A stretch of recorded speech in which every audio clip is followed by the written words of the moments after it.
तो strain energy due to shear force, तो उसमें आप देखिए ये बॉडी है।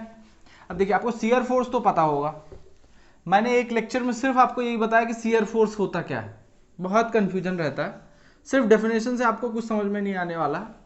तो यहाँ पे देखिए, ये देखिए आपकी एक बॉडी है, इसमें जैसे ही शियर फोर्स लगेगा तो ये बॉडी आपकी किस तरीके से डिफॉर्म होगी, इस तरीके से, ठीक, इस तरीके से बॉडी आपकी डिफॉर्म होगी। तो ये आपका जो फोर्स लग रहा है, this is the shear force. तो यहाँ पे डिस्प्लेसमेंट आपका क्या है, ये आपका सपोज डेल वाई है सपोज, और यहाँ पे जो स्ट्रेन आ रही है जिसको आप बोलते हो शियर स्ट्रेन, वो डेल थीटा है। तो यहाँ पे भी डेल थीटा होगा सेम एंगल से। तो यहाँ पे आप देखिए शियर फोर्स है, तो अभी आपने देखा स्ट्रेन एनर्जी एलिमेंट के केस का ही देख लेते हैं डायरेक्टली, ठीक है, उसको आप इंटीग्रेट कर देंगे तो आ जाएगा। तो अभी आप देखिए स्ट्रेन एनर्जी, आप देखिए एलिमेंट के केस का देख रहे हैं, सपोज ये एक एलिमेंट है, उसको जूम करके मैं कर रहा हूँ, फिर उसके बाद मैं टोटल होल लेंथ के लिए इंटीग्रेट कर दूंगा। तो यहाँ पे डेल यू क्या हो जाएगा आपका 1/2 एफ इंटू डेल्टा था।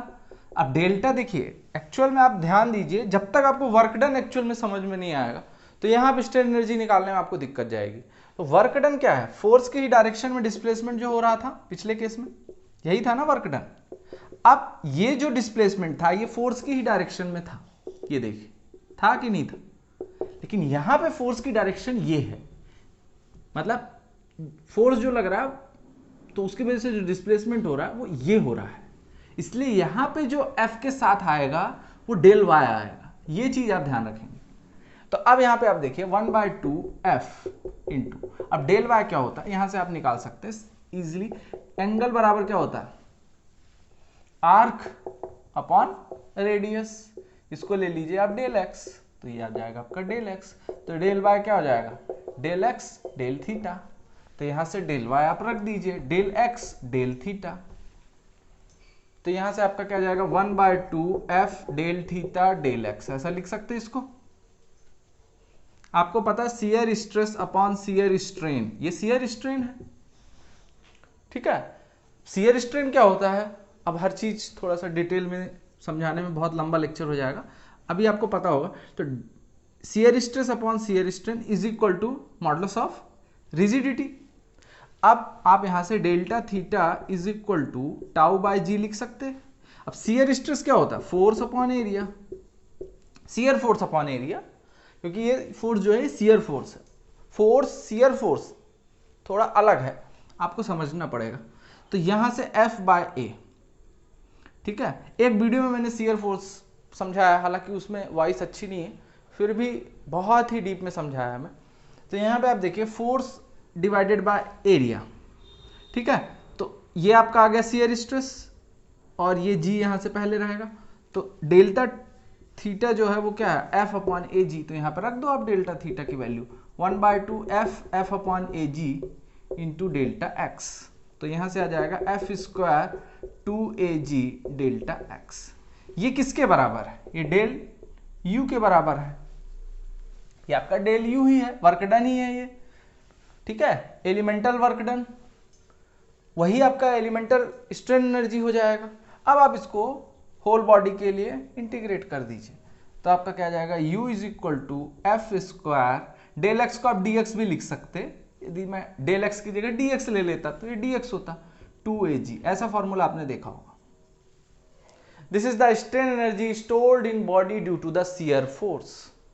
काफी आसान है, बस आपको थोड़ा बेसिक कॉन्सेप्ट समझना है वर्क डन का, ठीक। अब नेक्स्ट देखने वाले हैं हम strain energy due to bending moment जी आएगा। अब देखिए यहां पे ये आपका सपोज एक बीम है और ये इसके सपोर्ट है, इसमें सपोज एक एलिमेंट ले लेता हूं मैं, इसको जूम करके देखते हैं। तो ये आप एक चीज पहले ये बताइए, ये बीम में ऐसा लोड लगेगा तो बीम किस तरीके से बेंड होगी, ये होगी नहीं होगी। तो यदि मैं सपोज एक एलिमेंट को लेके उसको जूम करके बना रहा हूं, ऐसा आप मान के चलिए, तो आप मेरे को एक चीज ये बताइए, यहां ऊपर क्या आता है कंप्रेशन, नीचे क्या आता है टेंशन, ठीक। अब यहां पे जो मोमेंट आ रहा है वो कौन सा मोमेंट है बताइए, m है।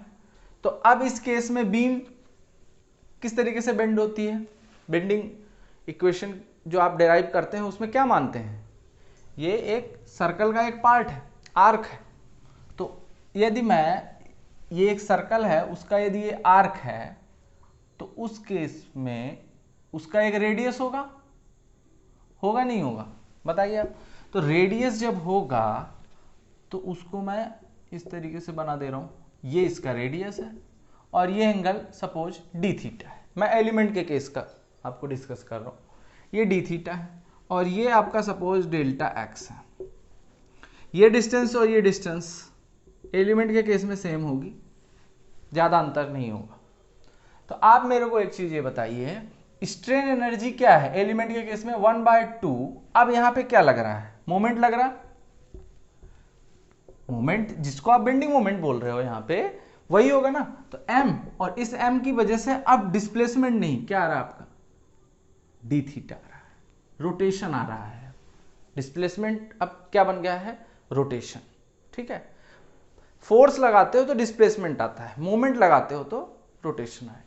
तो यहां से आप देख सकते हैं 1/2 m इंटू, अब डी थीटा कैसे निकालेंगे, तो डी थीटा एंगल बराबर arc upon radius delta X upon R. अब आप इसको dx कर लीजिए ताकि आपको वही फॉर्मूला मिले जो आपको बुकों में मिलता है।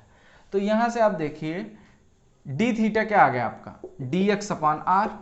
अब आपने बेंडिंग इक्वेशन भी पढ़ी होगी, m upon I is equal to E upon R, और एक f अपॉन वाई भी होता है। तो यहां से 1 अपॉन आर क्या आ जाएगा, m अपॉन ई आई। तो यहां से आप लिख सकते हैं dx इंटू 1 अपॉन आर क्या है, m अपॉन ई आई। तो ये जो आया आपका डी थीटा कितना, m अपॉन ई आई इंटू डी एक्स। तो यहां से आ गया m square upon 2ei dx। अब यहां से आप इसको होल बॉडी के लिए लेना चाहते हैं तो आपको इंटीग्रेट करना पड़ेगा। तो यहां से आ जाएगा आपका m square D X upon 2ei 0 to l। ठीक है, तो और इसमें लग रहा है टॉर्क। अब टॉर्क लग रहा है तो ये सपोज लेंथ है आपकी L। तो यदि आप इसको एलिमेंट के केस में एलिमेंटल केस देखेंगे तो L आपका क्या हो जाएगा, dx होगा नहीं होगा, बताइए आप, ये dx हो जाएगा। एलिमेंटल केस देख रहा हूं, अब ये आपका t है। अब आप बताइए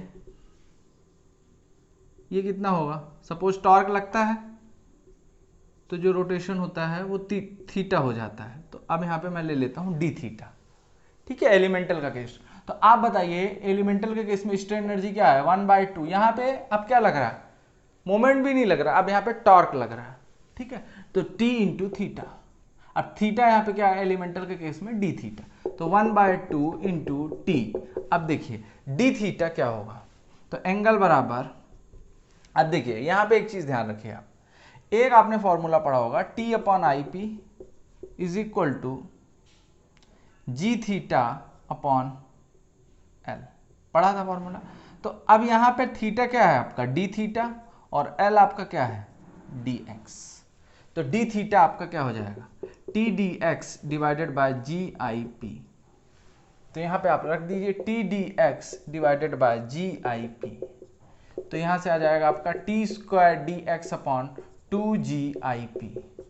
ये एलिमेंटल के केस का है स्ट्रेन एनर्जी या वर्क डन, आप जो भी बोल रहे हैं। और यदि आप होल का देखते हैं तो 0 to L क्या हो जाएगा, T square D X upon 2GIP। IP क्या है यहाँ पे, पोलर मोमेंट ऑफ इनर्शिया, और जी क्या है आपका, मॉडुलस ऑफ रिजिडिटी, और टी है आपका क्या है, टॉर्क।